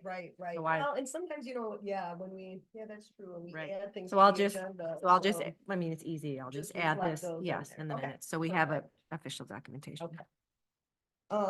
So then I would like a motion to approve the new wages. I'll make a motion to approve the new wages for support staff for the fiscal year 2024. Support staff being receptionist, floater, recording secretary, statutory deputies, cemetery section, assessor, assistant to assessor, and DPW, and janitor. I believe that she included a. Right. I just want to make sure that those are the only item, Okay. include the- Yep. I'll just make sure it's in your motion in the minutes. Okay, so that's the motion With the for number. me. Is there support? Thank you, Sandy. Any discussion? Fee schedule, do any of these impact the fee schedule? Will that have to be changed alongside this? They won't, but we still do need to correct the fee schedule from when we increased the planning commission and zoning board of appeals a couple years ago. I think we had good intentions to raise them to where our neighboring communities were, but then we never addressed the fee schedule. So the people that pay a fee for the planning commission, it still pays for all the planning commission members, but there's not a lot extra there. And there's a notice, that's usually sent. Scott usually has time. Sometimes the clerk's office will have time. So it won't be impacted from this, but we will need to look at the fee schedule. Okay. And that's on Scott's list of things to do also. That's all I had. Okay, thank you. All right, anything? All right, all in favor of the motion to approve the wages, say aye. I, Aye. Opposed, say nay. All right, thank you. Motion carries. And then finally, the executive director, the executive director from Wave reached out. They are pursuing a grant and we're asking for letters of support. Originally, she said the letters of support would be due by April 1st. And I told her our board, likes to have board eyes on any letters of support that go out. And she said that's not a problem. If we want to approve it tonight, she can still get it to the funding sources with their application. So she says here, I had some questions for her. The amount that they're asking for is $9 million. And it is for all the bells and whistles of a scalable state-of-the-art facility and lot purchase for a build and renovation. Their sister transit system, People's Express, which is on the eastern side in Washtenaw County, was successful in their ask of $9 million. So she figured she'd ask too. If she can't get the full ask, she's willing to scale it down to $5 million. So she also stated in here that no wave or municipal funds will be needed for this. It will be covered 80% through federal grants and 20% from the state. And what they're seeking to do with this is they need a building to house their buses. Right now, their buses are outdoors at the Kaka building, other places where they park them. Catalytic converters are being stolen. Things are happening. It's a risk for them to have their buses outside. So what they would like to do is have a building where they could house their buses, have an office. They also have their offices in the basement of the Kaka building. It's kind of cramped down there. So space for them and they're also, this money is inclusive of a certain number of bus stops with a bench, like at the library where people could sit and wait for the Wave bus. And I think that's where there's a little bit of wiggle room in her ask. She's asking for everything for the building and the bus stops. If she's not able to get that, I think they really need to prioritize having a building for the buses. So she just asked all the municipalities, we participate in Wave. If we would write a letter of support for them, she gave a sample letter of support that we could do if we're interested in supporting their pursuit of this grant request. Absolutely, yes. In the last few years, back when my kids were in school, you, the parent, had to drive them everywhere. In fact, you, the parent, might not have even had a car, and it would have been so nice to have had a system such as this to come by and take you to the doctor or CVS to pick up something. So I am 100% in support of they're asking the maximum, because it's not anybody's money, it's grant money. And if the holder of the grant determines their application is worthy, they'll get the money. And it's to everybody's benefit.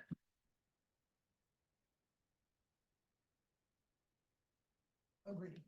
I think it's a worthy thing. Wave has been here recently, and I think Sylvan Township was the second highest ridership Mhm. for this. And I think, It'd be nice to have a facility to protect their buses, number one, and I'm sure they would rather have their buses not be covered in snow when they get there in the morning and all of the other things. So it seems like a lot of money, but, that's, I'm sure it's not just a regular garage you're building, right? They have multiple buses, big buses, small buses. So if the grant money's out there, I'm in favor of, supporting their ask. Well, I will move to authorize the supervisor to sign a letter of support for the WAVE bus funding request. Thank you. Support. Thank you, Sandy. All right, any other discussion? All in favor of the motion, say aye. Aye. Opposed, say nay. All right, thank you very much. I'll do that, probably just modify the sample one and send it around to everyone, just so you can look at it before I.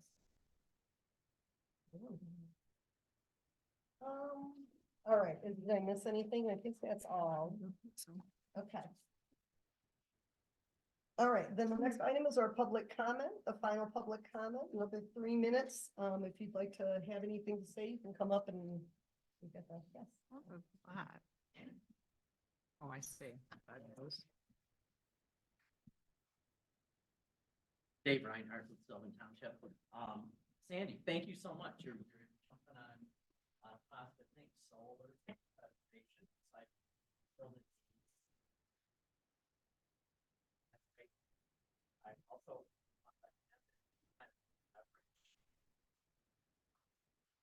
update there. Not there's set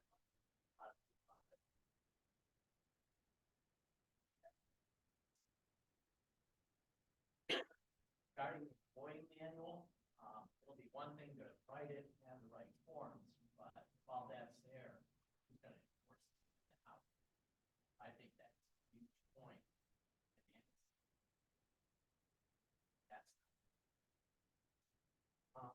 And that's Amanda, you took one of my topics. I was gonna be in favor of a compensation. Okay.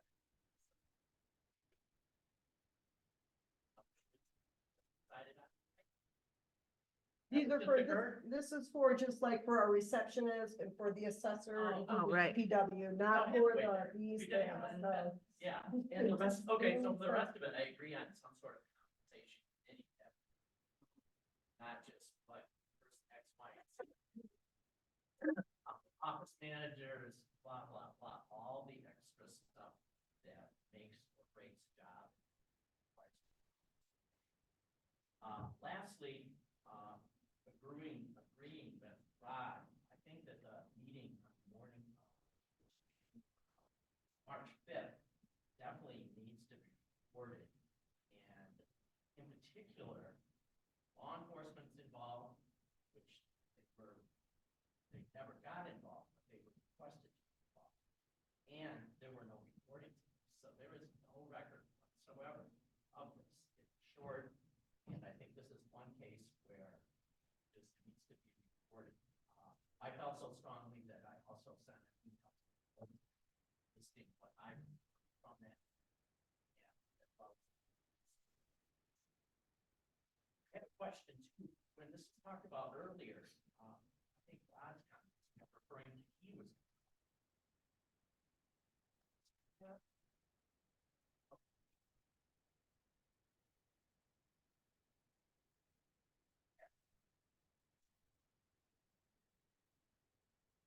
And then as far as the evening meeting later that night regarding the selection for a person on planning commission, I think there were some things left out similar to what Kathleen was saying regarding a couple board comments that I found kind of somewhat uneasy. So I have not gone back and looked at our ITAC recording, so maybe it's all covered. But I think there are some things, especially what the board says. And once again, if we have trouble, how long, how short.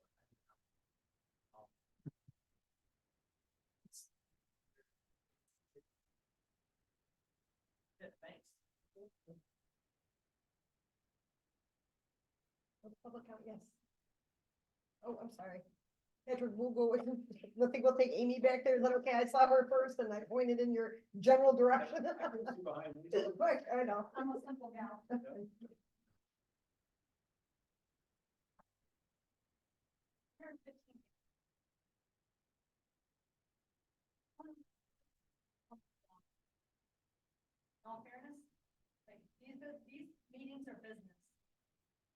But, and police getting involved, quite frankly, just shows that we as a township are unorganized, we are unprofessional, and it's disappointing. It's disappointing. And it's not just the residents, it's employees as well.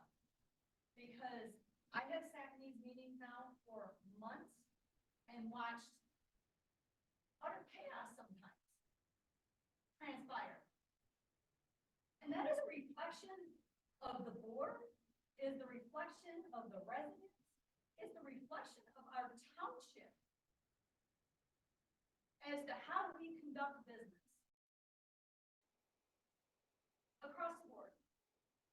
And it's disappointing to see that, but I will tell you that I have a full-time job. And I want to be part of my community and part of the decisions, but I don't want to read drama when I already have 115 something pages to look through every month. And this is only one packet. This isn't the rest of the meetings that take place that I try to scan through online. So I would say, just in all fairness, you know what, if you're gonna enforce the 3-minute limit, enforce it for everybody across the board, because again, we have plenty of people live here that stand up here and go on and rant and rave for 7, 8, 10 minutes, they're yelling at the residents, you got, you know, residents yelling at the board. We all need to look within, because quite frankly, it's a reflection of how we do business as a township.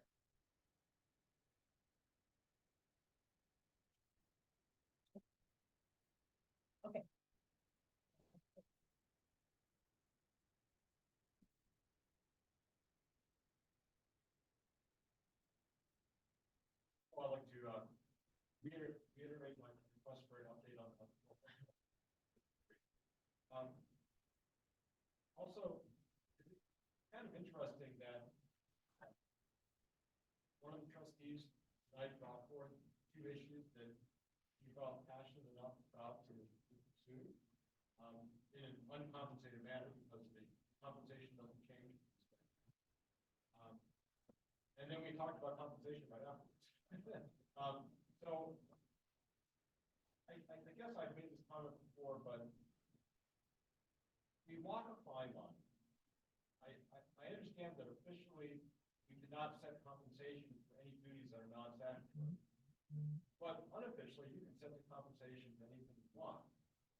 And unofficially, when it comes to an election, the residents can have whatever expectation of their public officials when they make voting bills that they want. And that can be partly made corresponding to the salary that these candidates are going to receive if they're elected. That's a lot of words to say, basically, if we were able to lift the salaries a little bit, and if there could be a common expectation among the residents that those salaries, that those uplifted salaries came with it an expectation of more activity, more initiative by the board members, such as we saw here from Sandy. Then maybe that would be conducive to getting more board members who would take this kind of initiative. And I don't know how you do that. You can't just announce to the public, hey, we're raising everybody's salaries, but in the next term, we're going to expect them to do a lot more. But, you know, you can, there are certain networks in the township that, you know, that can be made part of the campaign. So I think there's a lot of power still in setting compensation at a higher level than it is. I think even if it's unspoken, it comes with unspoken expectation. I just want to applaud Sandy for doing more, even though she's not getting paid. In fact, the trustees' salary just went down. So it's just kind of ironic. But, Still the highest paid in the area. I want to make a couple of comments on those issues too, though. For the land preservation issue, we actually have 2 ordinances on the books right now that relate to that. One was mentioned, the open space ordinance that just passed recently. There actually is a purchase of development rights ordinance also And if there's gonna be a competency committee, maybe one of the things that committee should do is review that ordinance to see if it's adequate for what we'd like to do, or what the committee would like to do. And then, of course, review that with Scott also, because Scott's our ordinance. So that should be part of it. I also have a question, kind of puzzled me because the resolution was passed to have Sandy contact the attorney about this.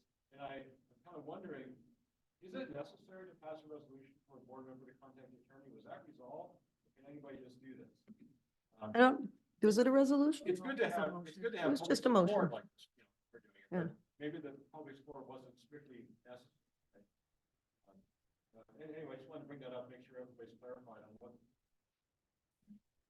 rights or what access each board member has to the attorney, and what has to be motioned and what doesn't. I also think it's a fortunate timing that 4.4 may be rolling off at the same time as the new funding requests may come in, which are much lower than 4.4. By the way, I probably exceeded by 3 minutes. We just had. I was thinking. Oh, well, I haven't had 3 minutes on the microphone. I guess that's all I had to say, though. I don't want to exceed my time limit either. I had some more history about the recycling issue, but I'll save that for some other time because I know the representative is going to come here anyway. So Okay. thank you. Yep. All right, thank you. Other public comment? All right, the next item is the Board of Trustee comment. I'm going to jump on this first of all. And I will say that we've been emailing with the attorney, with our auditor, Mr. Pfeffer, to, make sure that we can find out if we are able to use the funds that we have, to pay off the bond where we could stop collecting the 4.4 mils. So I believe there were some questions about tap fees. I think Rod was still going to get us information about tap fees. A few months ago, I think Kurt brought forward, do we need a forensic study? And we were assured those numbers could be provided to us. So Rod's here, but he can't speak, so he can address that when he gets back. But that was the, accountant, the auditors had questions about what funds would we use. So those discussions are happening. One question that I had for the attorney, the General Appropriations Act, which is our budget that we pass, in that document, it outlines the millages that we will pass for the next fiscal year. And in that, it always has our 0.92 operating mills and the 4.4 mils. And so I said, we have to pass this before the end of the fiscal year, but if we find we can take this 4.4 off before it's assessed again, which would be in the winter, could we go back to that resolution and take that off? And the answer was yes. So right now we have a period of time between now and when those tax bills would go out. I think it's around November. So literally it's this board. We have this time now to work with the attorneys and the auditor to find a way to make that happen. So discussions are going on, information's coming in. In a nutshell, I wish I had bigger, better news that I could give you guys. I know we all wish we could just say we're going to be able to do this, but the discussions are happening. I did leave Mr. Pfeffer a message and he just left me a voicemail and said it is it's a process. It's not, we can't just make a decision and make this go away. There is a Right. process. Right, So there are a number of questions to answer. and exactly. making sure we have all those, all the documents so that we're. Right. And then we know where all the money, I know you Right. talked about that. I've talked, we've talked about that. We don't want to put everything we have into it. Wouldn't be. So those discussions are ongoing, but also I want you all to know that that's sort of the timeline that we have as well. I mean, it's not going to be assessed until the fall. So we have time. We're all working on it. Discussions are happening.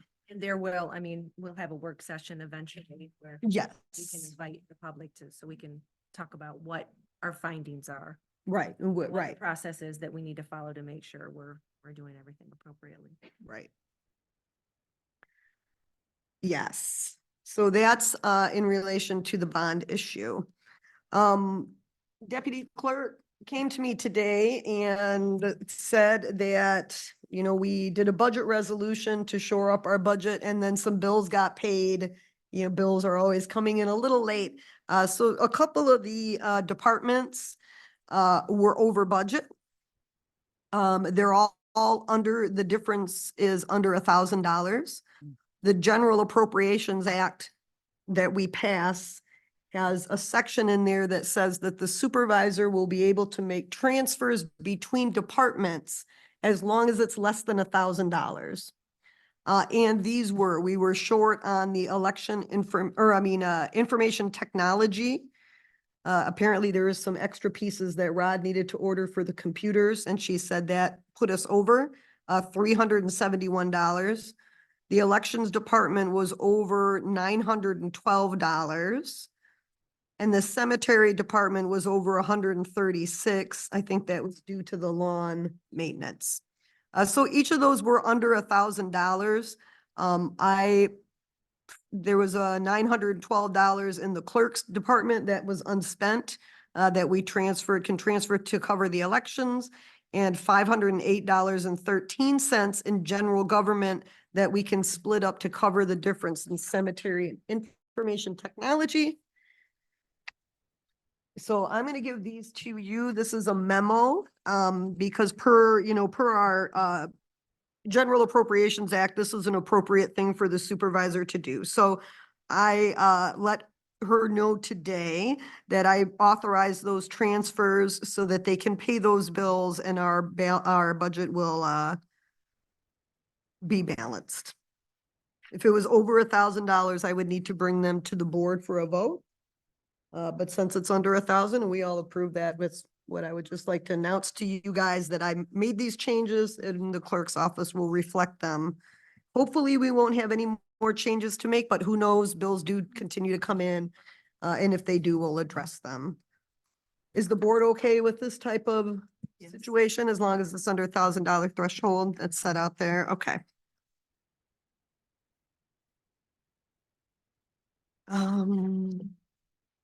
Feels like there was something else I was gonna address, but I can't recall what it is. We're right now setting up a joint meeting with the Planning Commission and the Township Board for April. It's the Thursday. I've been switching these dates up all the time. I think it's the 25th.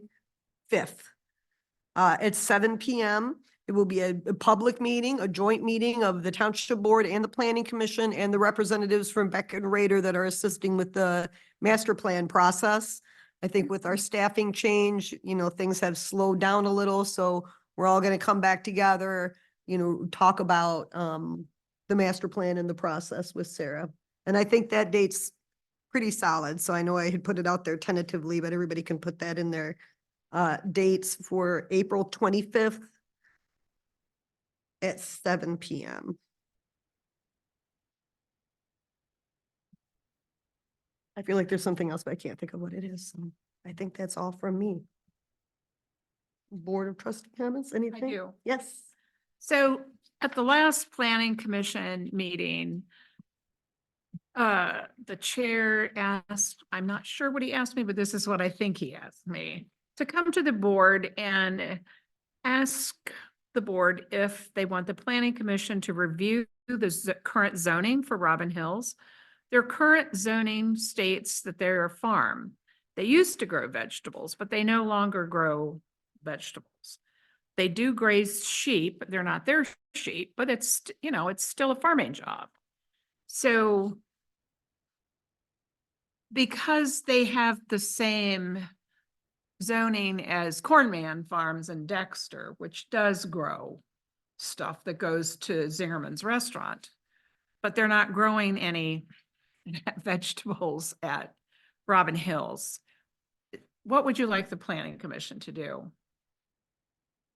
Well, I think there was concern, I spoke with Scott as well, that rezoning that big piece of land would come with a lot of consequences. Another option we would have is that we would allow additional uses within an ag tourism area to allow them to do some of the things that we're doing without rezoning that land.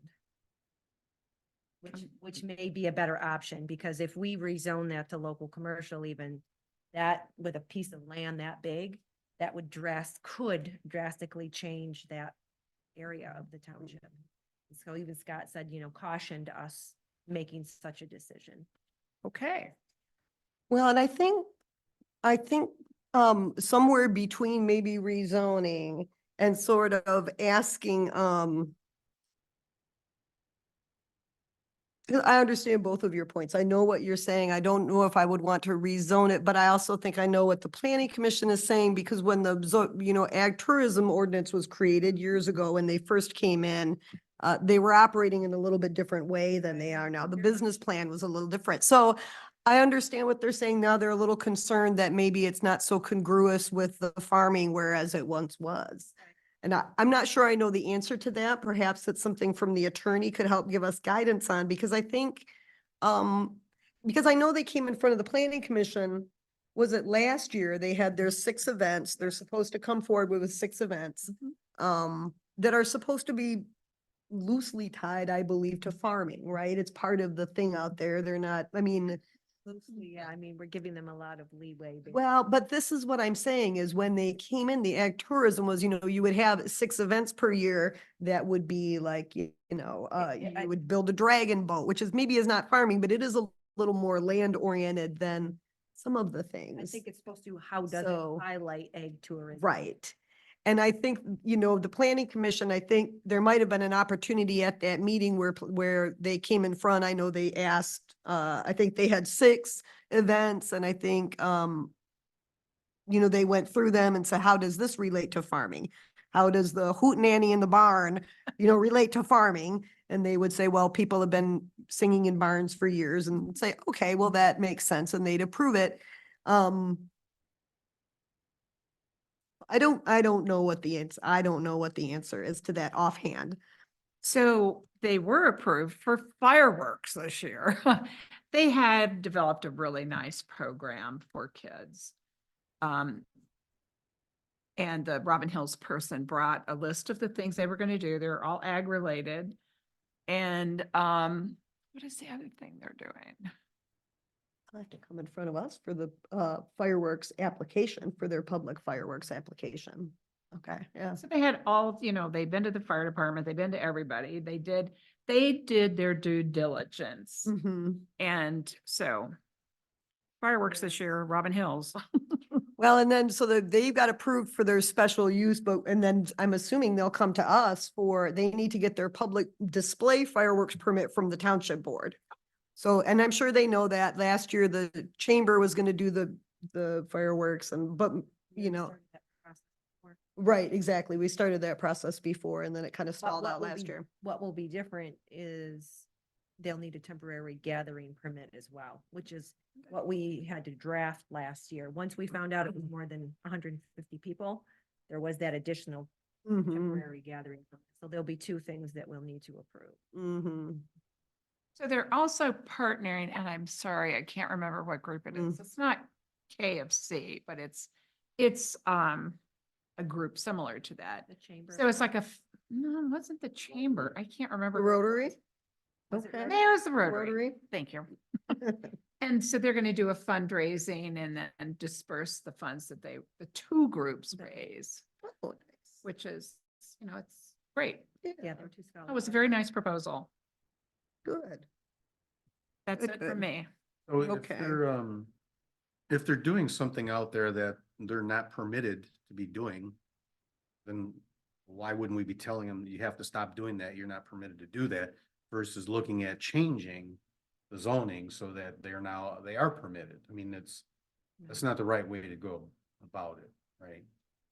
Well, and there's, For I example, think, they are running a restaurant in there now, like a commercial business. right. You could say, well, it's farming, it's food, right? Yeah, but I didn't think running a restaurant was gonna be part of their plan. So I mean, that's really the question. So zoning compliant, it's a zoning compliance issue, isn't it?